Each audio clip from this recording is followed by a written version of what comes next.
இது வரைக்கும் பல திரைப்படங்கள் ரிலீஸ் ஆகிருக்கு. ஆனால் அது எல்லாத்தையும் உட்காந்து பார்க்கணுன்னா நம்ம ஒரு வாழ்க்கை போதாது. அப்போ நம்ம எல்லா படத்தையும் பார்க்க முடியாது. நான் என்ன பண்ணுறது? எப்படி குறிப்பிட்ட நல்ல படங்களை மட்டும் சூஸ் பண்ணி நம்ம டைமை சேவ் பண்ணுறது மட்டும் இல்லாமல் நம்ம லைஃபுக்கான எசன்ஸ் அண்ட் டேஸ்ட் ஆஃப் ஆர்ட்டை வளர்த்துக்கிறது, இப்படி ஒரு ஐடியாவில் தான் இந்த சேனலை தொடங்கணும். ஸோ இதுக்கு நீங்கள் ஒரு லைக் அண்ட் சப்ஸ்கிரைப் பண்ணிடுங்க. ஸோ நான் இதில் சொல்ல போகிற மூவிஸ் எல்லாமே ரேண்டமானது தான். எதுவுமே நான் இதில் ரேங்க் பண்ண போகிறது கிடையாது. ஹெரிடிட்டரி A24 படங்களுக்குன்னு ஒரு தனி இடம் கான்டெம்பரரி வேர்ல்டு சினிமாவில் வந்திருக்கு. ஆனால் இது ஒரு சைக்காலஜிக்கல் ஹாரர் ஃபிலிம். எந்த ஒரு கிளீஷேவும் இல்லாமல் ஒரு டிஸ்டர்பிங்கான எக்ஸ்பீரியன்ஸ் எனக்கு தந்துச்சு. Beast of no nation. ஒரு அரசியல்வாதி பணத்துக்காக ஆசைப்பட்டு வெளிநாட்டு கம்பெனிகளை தன் நாட்டுக்கு வளத்தை சுரண்டு விட்டு தன் மக்கள் மீது அக்கறை காட்டாத போது இது நாம தான் சரி செய்யணும்னு மக்கள் புரட்சி குழுக்கள் உருவாகி ஒரு சிவில் வார் வெஸ்டர்ன் ஆஃப்ரிக்கா பூரா வெடிக்குது. ஆனால் அவங்களும் படிக்காத புரட்சியாளர்களாக இருக்கும்போது நடந்த விஷயங்கள் தான் இந்த படம் சொல்லுச்சு.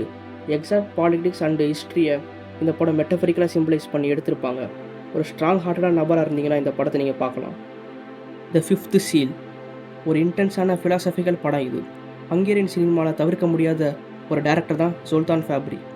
நீ அடிமையாக இருக்க, உன் குடும்பத்தில் இருக்கிறவங்கள ஒருத்தராக கொண்டுகிட்டே வராங்க, ஆனால் உனக்கு எந்த வலியும் இல்லை. ஏன்னா நீ உன் சைட்லேருந்து எந்த தப்பும் பண்ணல. ஒரு சர்வாதிகாரி பல லட்சக்கணக்கான மக்களை கொல்றான், உனக்கு எந்த குற்ற உணவும் இருக்காது. இப்போ இதில் நீ யாராக இருப்ப? இப்படின்ற கேள்வி என்ன மட்டும் இல்லை, அதில் இருக்கிற கதாபாத்திரம் பார்க்குற ஆடியன்ஸை நிலைக்குலைய வச்சிடும். குவிண்டின் டாரண்டினோடைய முதல் படமான ரிசர்வாயர் டாக்ஸ் ஓப்பனிங் சீனில் என்ன நோக்கத்துக்கு வந்திருப்பாங்களோ அதை பற்றி பேசாமல் சாப்பாட்டு பற்றியும் பொண்ணுங்களை பற்றியும் பேசுவாங்க. ஆனால் அப்போவே அதே மாதிரியான சீன் ஃபிஃப்த் சீல் படம் ஓப்பனிங்கில் வரும். ஸ்டாக்கர் ஆண்ட்ரே தர்கோஸ்கி இயக்கத்தில் வந்த ஒரு அப்போகலிப்டிக் ஃபிலிம். ரைட்டர், ப்ரொஃபஸர், ஸ்டாக்கர் இவங்க 3 பேரும் சோன்ற இடத்த தேடி போவாங்க. ஆனால் அப்படி போகும்போது அவங்க நினச்ச மாதிரி இருக்காது. தர்கோஸ்கியோடைய படங்கள் எல்லாமே மெடிடேட்டிவ் ஸ்டேட்டில் surrealistic feeling and dream like experience தரும். ஒரு பொயட்டிக் பியூட்டி எல்லா ஷாட்லையுமே இருக்கும். இந்த படம் அதுக்கு விதிவிலக்கல்ல. என்னத்தான் புறம் சார்ந்து இருந்தாலும் தர்கோஸ்கி அதுக்கு சிம்பிளைஸ் தந்து ஒரு மனுஷனோட ஆள் மனசில் இருக்கிறத சொல்லுவார். மற்ற படங்கள் பார்க்குற மாதிரி அப்சர்வராக இல்லாமல் அந்த படத்தில் நீங்களும் ஒருத்தராக நினச்சாதான் ஒரு முழு எக்ஸ்பீரியன்ஸ் கிடைக்கும். ஏன்னா தர்கோஸ்கி எப்பவுமே நம்மளோட கம்யூனிகேட் பண்ண தான் ட்ரை பண்ணுவார். ஸ்கல்ப்டிங் இன் டைம் படித்தா அவங்களுக்கு டீட்டெயில்டாக புரியும். மிரர் இதுவும் ஒரு தர்கோஸ்கி படம் தான். ஒரு சாக போகிற மனுஷன் அவன் லைஃப்பில் நடந்ததை நினச்சி பார்க்குறான். அந்த நபரை காட்டியிருக்க மாட்டாங்க. அவன் சைல்ட்ஹுட்டு, அவங்க அம்மா ப்ரெஸ்ஸில் வேலை செஞ்சது, அவன் அப்பா ஆர்மியில் இருந்தது, அப்புறம் அவனோட ட்ரீம்ஸ்னு சொல்லி ஃப்ராக்மெண்ட்டு 4 லீனியராக ஸ்க்ரீன் பே இருக்கும். இதோடைய கிளைமேக்ஸ் உங்களை வேறு டைமென்ஷனுக்கு கொண்டு போகும். Birdman one of the best films of 21st century நான் சொல்லுவேன். ரிகர் தாம்சன் பேர்ட்மேன்ற கேரக்டர் மூலமாக கமர்ஷியலி சக்ஸஸ் ஆனதுக்கப்புறம் கலை ரீதியாகவும் அங்கீகாரம் பெறணும்னு பார்க்குறான். அவன் பொண்ணுக்கும் நல்லா அப்பாவாக இருக்க முயற்சிக்கிறான். ரிகர் தாம்சன் பிஓயில் தான் சினிமாட்டோகிராஃபி அண்ட் ஸ்க்ரீன் பே இருக்கும்.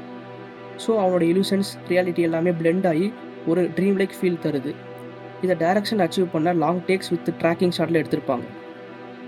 No fire zone Sri Lankan civil war பற்றின டாக்குமெண்ட்ரி.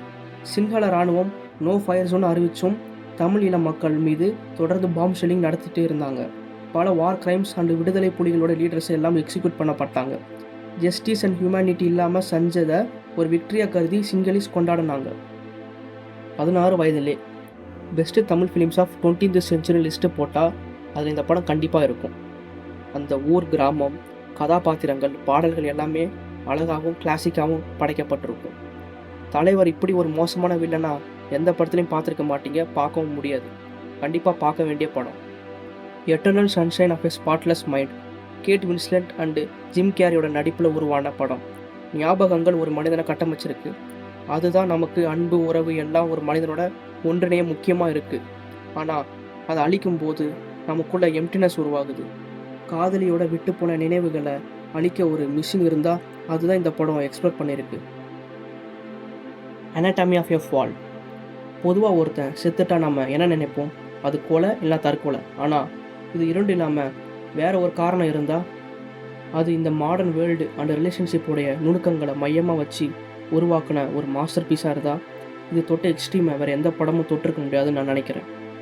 ஸோ இந்த படம் எல்லாம் என்னோடய எக்ஸ்பீரியன்ஸில் நான் அப்படியே போகிற போக்கில் தேர்ந்தெடுத்து பார்த்த படங்கள். இதில் எதனா ஒரு படங்கள் உங்களை கண்டிப்பாக ஈர்த்திருக்கும். அது என்ன படம்னு சொல்லிவிட்டு நீங்கள் கமெண்ட்டில் போடுங்க. ஸோ தட்ஸ் இட் இந்த வீடியோவில்.